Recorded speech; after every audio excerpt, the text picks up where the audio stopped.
How to Create a Glitch Monologues Season 37 Chapter 9.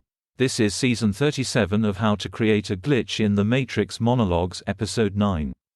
In this episode, we will be analyzing how the conjoined consensuality incorporates new experiences into the state of integration. To start off, when we enter some arena of experience which is fully and completely new to us, it represents an encounter with our non-consensuality. We have no valid expectations for that space, and without those expectations, every result defies our projections. These non-consensual spaces are free of the conjoined consensual self within which we are integrated. This means that as non-consensual spaces, the four principles apply to their operation. This means substitution and displacement, polarity, union and conservation. These principles show us that spatial non-consensuality or territoriality governs formation of the tonic-dominant relationship. In other words, we meet the expectations of those who possess the physical territoriality to impose their will by projection of their intention. Acting unexpectedly, breaking patterns, continuity, other techniques which result in glitches, are also capable of attracting physical territoriality in non-consensual spaces.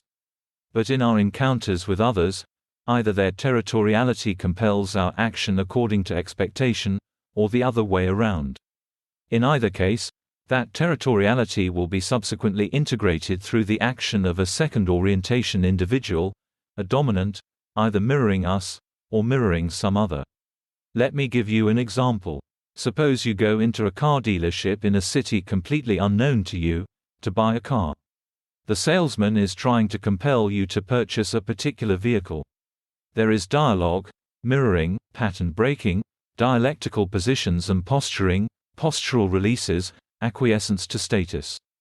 This whole process of determining whose expectations will be met in the car purchase has a secondary function, which is to determine who will acquiesce to the other and thereby consent to the consensuality of the other. Once this process is complete, one becomes the tonic, the other the dominant. The dominant then encounters some other conjoined dominant who mirrors them, linking the conjoined self created in the vacuum of some common tonic. As an experiment, go to a city you have never been. Go to a store of some kind where they have salespeople. Immediately prior to the encounter, note your vocal tone, depth.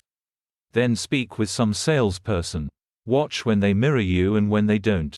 Note that at some point when you indicate an unwillingness to purchase the product they are selling, they will cease mirroring you and use dialectical or aggressive postures and posing. They will lay claim to physical territoriality in objects and space. They will invade your body space. They will do all the things that people do to impose a consensuality on another. Then, give in and purchase the product, if it is something you need. Watch how their movements begin to mirror you again. Now take your product to the checkout. Watch the checkout person and note how they mirror some aspect of your behavior, re-establishing the conjoined consensuality. When you have left the store, listen to how your voice sounds, the tone and depth. You should note a decrease in vocal range, a slightly higher pitch or lack of depth. This is a sign of integration.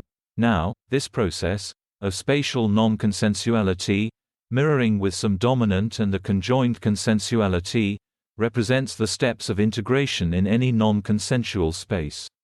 The goal is to eliminate any physical territoriality you might acquire from being an unknown quantity in a new location. But moving quickly from new location to new location can subvert this process. If you break any step in the chain, you can undermine the natural process of integration. That's the end of the podcast for today. If you enjoyed it, please like, comment and subscribe.